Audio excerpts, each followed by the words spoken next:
The biggest difference that I noticed in high school, a lot of the teams that we played against, if we got up on them, if we got a little bit of a lead on them, you could see them turning on each other.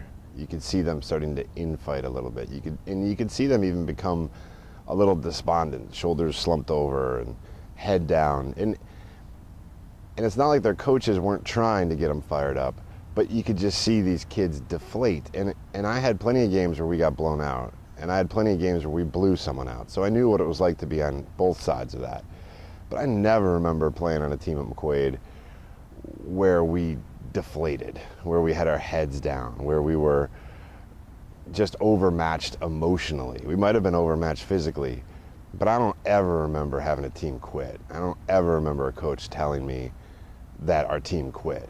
And I think it's just because guys that are McQuaid, we're proud.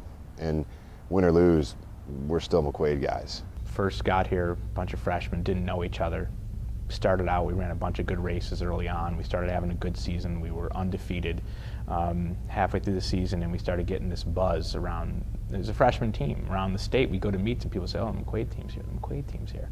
And then we started hearing about this other team, about how great they were, and how incredible they were, and they were going to wipe McQuaid off the meet, off the field if McQuaid showed up. And we ended up being in a meet with them one day.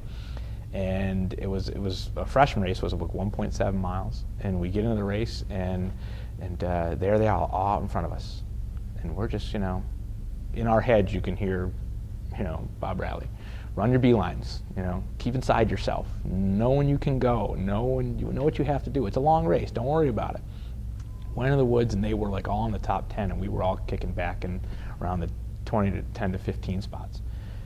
Went in the woods for a half mile, came out, and we were 1, 2, 3, 4, 5 in a major invitational. All 5 spots, all 5 McQuaid kids, just flying to the finish line and swept them right off the course. The exact thing they told us. And I remember after the race, them, instead of saying, "Wow, that was a great race by McQuaid," a lot of this, they were kind of bickering with each other. "Oh, you did this, you didn't keep it up, you didn't do the paces," and that was something that would so not be tolerated here. Because you go into a race, you win as a team, you lose as a team, but you run as a team.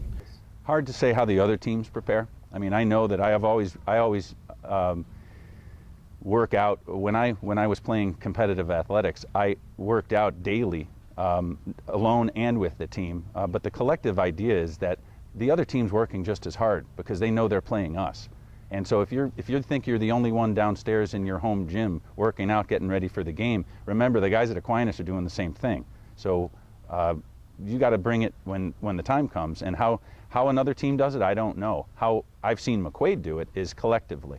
It's not a bunch of me's. It's a we thing. It's a us versus them, not a me versus them. And the humility, it goes back to the humility that you get coming into this place. You never leave it. I mean, I find that I'm still growing, and the path that I got on vis-a-vis going to McQuaid and playing competitive sports here is a growth journey that I'm still on, thankfully. And preparation in my business as it is day to day, it's a competitive world. And I don't measure myself by the yardstick of someone else's experiences. I'm pushing myself. I can't rely on someone to push me as hard as I'll push myself. That's how I do it. One of the best parts about playing for McQuaid was the fact that the spiritual aspect of what we were doing could be included into the team concept.